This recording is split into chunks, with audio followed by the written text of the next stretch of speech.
ছোট্ট গ্রামে এক বৃদ্ধা বাস করতেন। তিনি ছিলেন দয়ালু, জ্ঞানী এবং সবসময় হাসি খুশি। তিনি সবসময় হাসি খুশিতেই থাকতেন। গ্রামের মানুষ তাকে ভীষণ ভালোবাসত। কোনো কিছুর পরামর্শ নিতে হলে তার কাছে আসতেন এবং তার সাথে কথা বলতে সবাই ভালোবাসতেন।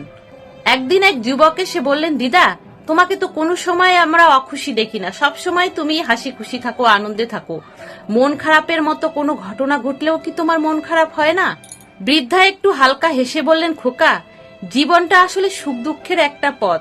কখনো সুখ থাকবে, কখনো দুঃখ থাকবে, কিন্তু আমি একটা জিনিস শিখেছি, সুখটা আসে মনের ভেতর থেকে, সেটা বাইরের কোনো কিছুর উপর নির্ভর করে না। যুবকটা তখন একটু অবাক হয়ে বললেন, আপনি কি বলতে চাইছেন দিদা?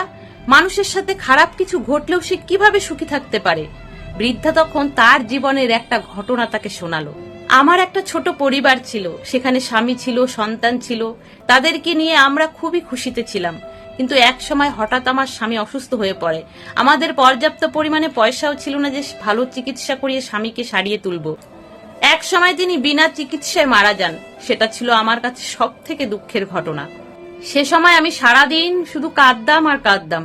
ভেবেছিলাম আমি জীবনে আর কখনো সুখী হতে পারবো না। যুবক বৃদ্ধের গল্পটি খুব মনোযোগ দিয়ে শুনছিল। বৃদ্ধা আরো বললেন, এক সময় আমার মনে হলো, আমি যদি এইভাবে সারাদিন কান্না করতে থাকি, দুঃখ করতে থাকি, তাহলে তো আমার স্বামী ফিরে আসবে না। আমার বাচ্চাগুলো ছোট, তাদের তো খেয়াল রাখতে হবে, তাদেরকে মানুষ করতে হবে। তখন আমি জীবনকে অন্য চোখে দেখতে শুরু করলাম, খুশি থাকার চেষ্টা করলাম। আমি বুঝলাম আমার জীবনে খারাপ ভালো দুটো মুহূর্তেই থাকবে, কিন্তু আমি কখনোই আমার খারাপ মুহূর্তকে আমার সুখ চুরি করতে দেব না। যুবকটি তখন অবাক হয়ে বৃদ্ধার দিকে তাকালেন, বললেন যে, কিন্তু আপনি এটা কি করে করলেন? সে জানতে চাইল। বৃদ্ধা একটু হেসে বললেন যে, আমি যখন সকালে ঘুম থেকে উঠি তখন মনে করি আজ একটা নতুন দিন, খুশি থাকার মতন যা হোক একটা কারণ আমাকে আজ বার করতে হবে। কাজটা একটু কঠিনই, কিন্তু আমি প্রতিদিনই কিছু না কিছু খুঁজে পাই খুশি থাকার মতো, সে যত ছোটই হোক না কেন। হয়তো সূর্য উঠেছে, তার প্রথম আলোটা দেখে আনন্দে মন ভরে যায়। একটা নতুন গাছে ফুল ফুটেছে, সেটা দেখে আনন্দে মন ভরে যায়। বা অনেকদিন পরে কোনো বন্ধুর সাথে দেখা হলো, কথা হলো। এভাবেই ছোট ছোট খুশিগুলোকে আমি বার করি খুশি থাকার জন্য। যুবকটি তখন বৃদ্ধার কথাগুলো ভাবলো, তারপর তাকে জিজ্ঞাসা করলো, এগুলো তো খুব সাধারণ বিষয়। ধরুন আপনার সাথে কোনো বড় দুর্ঘটনা ঘটেছে, তখন আপনি কি করবেন? বৃদ্ধা তখন বললেন, এটা কঠিন কাজ, কিন্তু আমি নিজেকে মনে করিয়ে দিই যে সবকিছু ক্ষণস্থায়ী, এমনকি এই যে দুঃখ, এটাও কিন্তু চিরস্থায়ী নয়। যখন খারাপ কিছু ঘটে তখন আমি নিজেকে বলি যে এটা চিরস্থায়ী নয়, এটাও এক সময় কেটে যাবে। আমার কাছে যা কিছু ভালো আছে আমি তাতেই মনোযোগ দিই। যেমন আমার শরীর ভালো আছে, আমার বন্ধুরা আছে, আমি যে এখনো বেঁচে আছি, এটাই তো অনেক একটা ভালো ব্যাপার। সুখ একটা পছন্দের ব্যাপার।